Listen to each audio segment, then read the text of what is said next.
sought through prayer and meditation to improve our conscious contact with God as we understood Him. Notice the Him. I've been doing some research, some investigating into recovery groups, 12-step particularly. And in the beginning, they say, you know, your higher power to your understanding. But then they get you at the 11th step where they consider God a Him. Food for thought. Him, praying only for knowledge of His will for us and the power to carry that out. I pray for knowledge of my will for myself and the power to carry out my will. Understanding that God can provide a path, but it's my choice to be willing to walk it, and that God doesn't have to encompass an all-knowing sky daddy. Faith is like a muscle. It must be exercised to grow strong. Repeated exercises of having to trust that we can't see and repeated experience of learning to trust that things will work out are what makes our faith muscle grow strong. Page 311, Clarity, October 26. I know better than not to trust God, but sometimes I forget that. When we are in the midst of an experience, it is easy to forget that there is a plan. Sometimes all we can see is today. If we were to watch only 2 minutes of the middle of a television program, it would make little sense. It would be a disconnected event. If we were to watch a weaver sewing a tapestry for only a few moments and focused only on a small piece of the work, it would not look beautiful. It would look like a few peculiar threads randomly placed.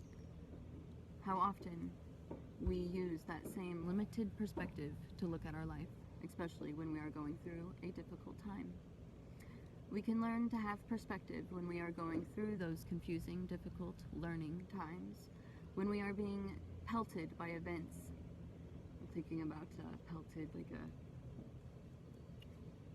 with an airsoft gun, and you get just boom, boom, boom, boom, and you get those little bruises. Or even worse, paintball gun, and you got like a big old whopping bruise, you know, and it's just one after the other after the other. It's hard to see the full picture when you're being, you know, hit repetitively. Pelted by events that make us feel, think, and question. We are in the midst of learning something important. We can trust that something valuable is being worked out in us, even when things are difficult, even when we cannot get our bearings. Insight and clarity do not come until we have mastered our lesson. It would be like someone looking at only one video and making an assumption about what I'm doing without watching the rest. Leaving room for feelings, August 15th. We need to allow enough room for others and ourselves to have and work through our feelings. We are people, not robots. An important part of us, who we are, how we grow, how we live, is connected to our emotional center. We have feelings, sometimes difficult ones, sometimes disruptive ones, sometimes explosive ones, that need to be worked through. By facing and working through these feelings, we and others grow in relationships, whether it be a love relationship, a friendship, a family relationship, or a close business relationship. People need room to have and work through their feelings.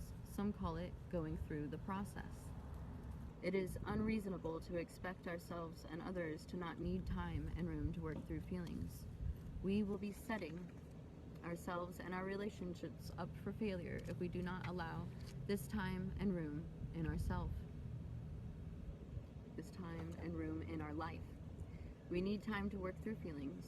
We need the space and permission to work through these feelings in the awkward, uncomfortable, sometimes messy way that people work through these feelings. This is life. This is growth. This is okay.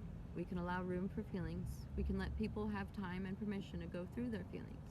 We do not have to keep ourselves or others under such a tight rein. Thinking about pulling back the reins on a horse, and their head kind of goes up a little bit like that. Or a dog.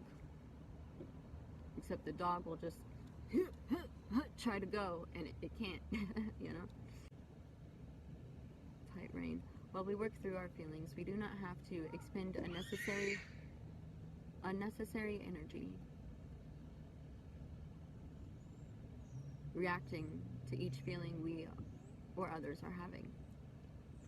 We don't have to take all of our feelings and others' feelings so seriously while we or others are in the process of working through them. Let the feelings flow and trust where the flow.